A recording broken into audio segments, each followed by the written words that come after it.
What's happening, guys? In this video I'm going to be talking to you about your nutrition plan and what it should look like. In today's day and age there is literally about 6 million different types of diets you can follow, from keto to carnivore to intermittent fasting. There's just so many, and I know it can be quite overwhelming and quite hard to know which one of these diets is best and which one is going to be most suitable to you and your goals. You can read one study that will tell you that this one's the best thing ever, and then you can go and read a study that just totally dismisses it altogether. So it is quite hard to kind of know which ones are actually good. So I'm going to try and make your life a little bit easier, and I'm going to not necessarily tell you the exact foods that you should be eating or not eating, but I'm going to give you some principles to stick by so that when you're kind of creating a diet plan for yourself or choosing a plan to follow, it is going to be the best one for you. So the first two things I'm going to list are the two most important things. And we're going to start off with your diet has to be high protein. Doesn't matter kind of what phase of training you're in or what you're actually training for, there's never going to be a reason that you don't need a high protein diet. Whether you're trying to build muscle, get stronger, improve your cardio, you're trying to get better at your sport, there's literally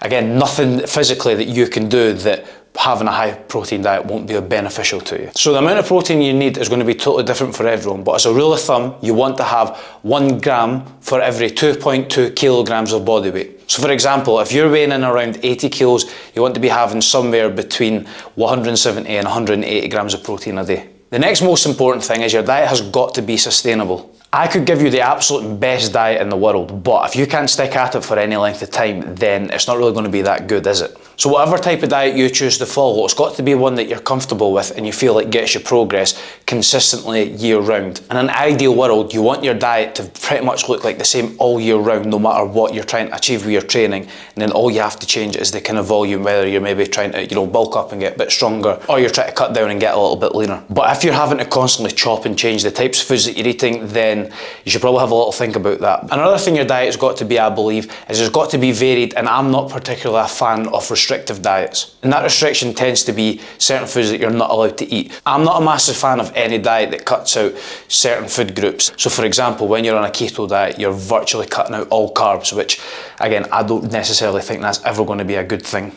If you're restricting your body from certain types of food, you're going to be missing out on so much macro and micronutrients that your body needs to perform at its best. So I believe when you're picking a diet to follow, that anything that's pretty much an elimination diet, your carnivore, your keto, probably not the best option. And last but not least, your diet has absolutely got to be enjoyable. Even if you're eating the best diet, if you're not enjoying it, you're not sticking at it for any length of time, and you're going to just get sick of it very quickly, it's going to affect your motivation, and then before long you're just going to sack the whole thing off. You certainly can't always eat the foods that you absolutely love. There's obviously going to have to be times where you are going to have to be disciplined, and there is going to be times where you're going to have to cut out certain foods that's not the best performance food, or food that's going to affect what you're trying to achieve. So for example, a lot of your kind of higher calorie dishes you're going to have to cut out when you're on a diet. But you should absolutely be eating foods that you love, because at the end of the day, you're going to stick at it longer, it's going to make you try harder, it's going to make you feel better, and all of that together is going to give you better results. So there's a few principles I think you should be following when you are putting a nutrition plan in place. And just remember, it's not always what the science says is best or what the most studies says is the best. A lot of times it's just about what's going to suit you best, and at the end of the day there is only one you, so find something that works for you, and then that's all you really need to worry about. So if you found this video useful, make sure to give me a like, follow,